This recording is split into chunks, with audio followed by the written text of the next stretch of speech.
Does anyone else notice that a lot of the statements made by Bitcoiners over the last few years have turned out to be true? The fact of the matter is, everybody would probably be a lot better off if they listened to their crazy Bitcoiner uncle 14 years ago when he told them about it the first time. Today, we're looking at 5 predictions that Bitcoiners have gotten right over the last few years, and giving one more bold prediction for this cycle that you might want to take seriously.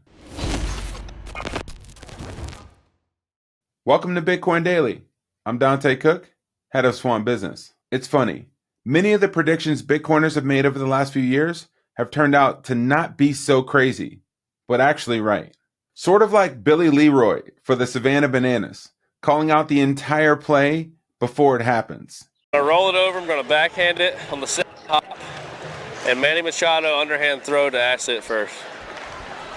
Oh my God. Look at this. Biko! Oh, come on, Biko! I literally just called that. That was one of the coolest things I've ever seen. That was the second hop. What the heck?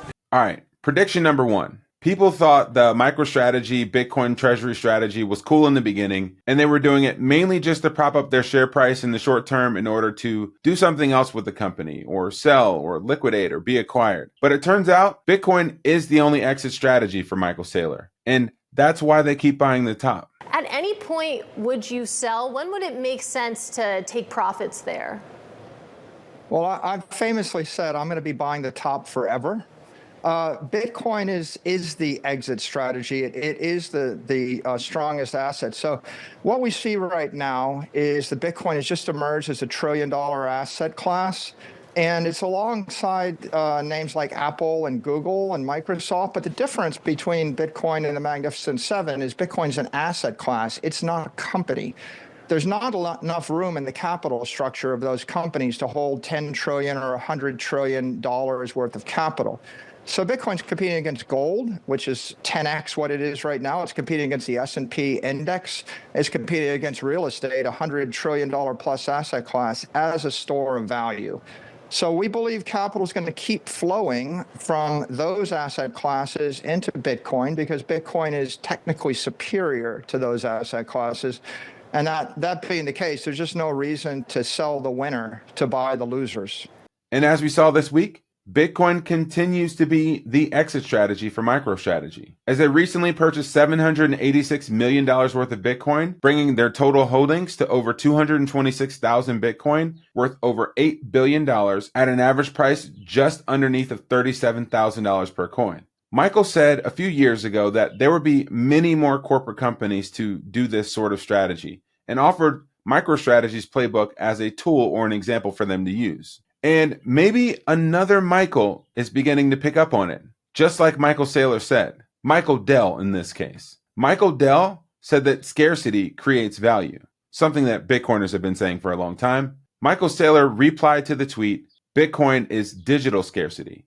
And lo and behold, this morning, Michael Dell actually reposted and retweeted Michael Saylor, even saying the Bitcoin Cookie Monster account is a good account to follow.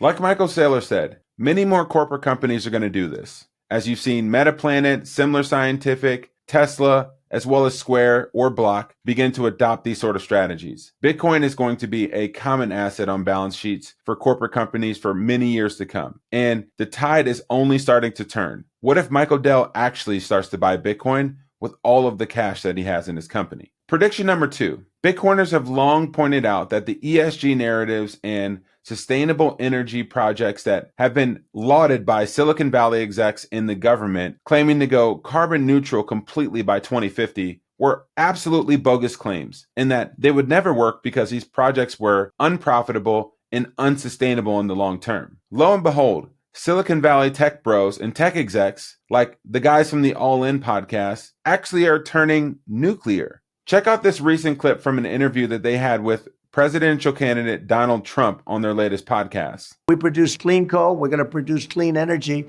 but we have to get back to energy. We're spending trillions of dollars on artificial weak energy that's not going to fire up our plants. Our plants have to be fired up. We have a phenomena coming up right now, and I was talking about it the other day to David, and that's AI, little things, simple, 2 little simple letters, but it's big. And I realized the other day They need electricity at levels that nobody's ever experienced before to be successful, to be a leader in AI. The amount of electricity they need is like double what we have right now and even triple what we have right now. It's incredible how much they need to be the leader. And we're going to have to be able to do that. And a windmill turning with its blade, knocking out the birds and everything else is not going to be able to make us competitive. You'll have China. What about nuclear, Mr. President? Yeah. So let me just give you a statistic on this. Nuclear is China's okay. building 150 nuclear reactors, and they're only spending about $2,500 a kilowatt. In the U.S., we're not building any, and our cost to build them is about $10,000 a kilowatt. And China's about to build as much capacity as 20% of the total U.S. production in nuclear. We clearly have a problem here in nuclear. We do, and nuclear is okay with me. And what we're doing is, if you look at Alabama, you look at a couple of states where they built these plants and they had cost overruns that nobody's ever seen anything like it, where they're costing $25 billion to build a plant. There were a couple of them built in the South. I won't mention the places, but you know the places. And they came out at numbers that I think the most expensive things ever built in our country. And the inspectors would go in, they say, those walls aren't thick enough, knock them down and build another wall. And, the environmental people were brutal. In France and in other places where they do have a lot of nuclear, they build small plants all the same. And if they need double the amount, they'll build two of them. As opposed to the nonsense that we've done where we build these massive plants and they never get built and they have cost overruns of 300, 400, 500%. Nobody's ever seen anything like it. A Republican presidential candidate joining a podcast with Silicon Valley tech executives. What a time to be alive. In order to be a leader in AI and in technology generally in the United States, we're going to have to be energy dominant. And in order to profitably build energy dominance, we're going to need Bitcoin miners because they are a steady buyer of these intermittent energy sources like wind and solar, which were lauded to be the saviors of our upcoming energy revolution. They're not. Prediction number 3. Bitcoiners have long pointed out the fact that countries who have struggled under hyperinflation or currency debasement and are really dependent upon the United States dollar would begin to move away from their dependence on the United States dollar in favor of tools like Bitcoin. And just this week, you saw the president of Argentina, Javier Milei, say that they will have currency competition and anyone that chooses to use Bitcoin should have no worries. We've already seen how this has played out with Nayib Bukele in El Salvador and how quickly they've been able to turn their country around and move to a sustainable place where they're able to build solid infrastructure because their economic woes are no longer tied to the reliance on the US dollar. And you can understand why. As a nation who's trying to rebuild its economic infrastructure, would you rather rebuild on a predictable and stable foundation like the yellow lines that you see on this chart, which is the Bitcoin supply, or the supply of other major reserve currencies in the world, like the dollar, the euro, and the yen? I'll let you decide. Prediction number 4. Large institutions would finally join the race to offer Bitcoin services not only for themselves, but for their clients. Just this morning, Standard Chartered, a nearly $1 trillion asset firm and one of the largest banks in the world, said that they're launching a Bitcoin and crypto trading desk. We've already started to see the dominoes fall with Wall Street adoption from firms like BlackRock or Fidelity in this ETF race, which have been the most successful products of all time. It's only a matter of time before the JP Morgans and Jamie Dimons, who've called Bitcoin a pet rock, will begin to adopt it, but also offer it as products to their clients. And prediction number 5, something that Bitcoiners have been saying for a long time, in that there is a complete distinction and separation between Bitcoin and crypto. Bitcoin is not crypto. They are not the same. And it's funny that every news story, every media outlet, and every presidential candidate or talking head on TV is beginning to say Bitcoin and crypto. It's funny that people are starting to notice the difference even when they don't fully know what they're talking about. Despite how useful people have said that Ethereum is or these other crypto tokens are. Have you seen any nation states adopt Ethereum or Solana as a reserve currency or a token that they want to have in their treasury for the future?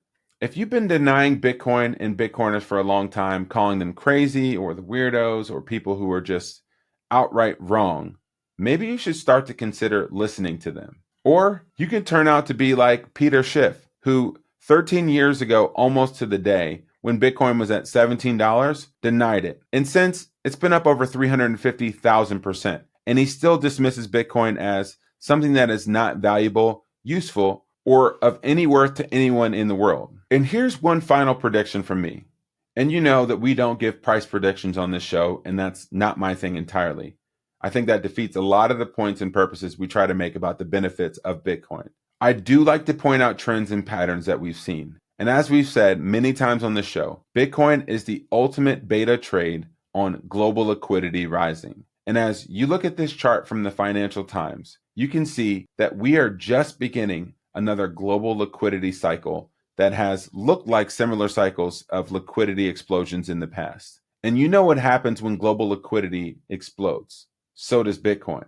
So that might be something for you to take seriously in this cycle and over the coming years. Remember we showed you that chart the other day where there's 3 years of green and 1 year of red?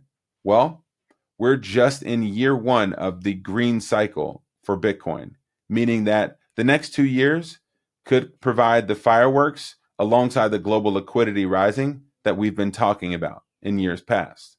But it remains to be seen. And with that, we're signing off for today. Enjoy some family, some friends this weekend. Go get some sun, touch some grass, stack some sats. We'll see you next week. This is Dante Cook with Swan.com. Happy stacking.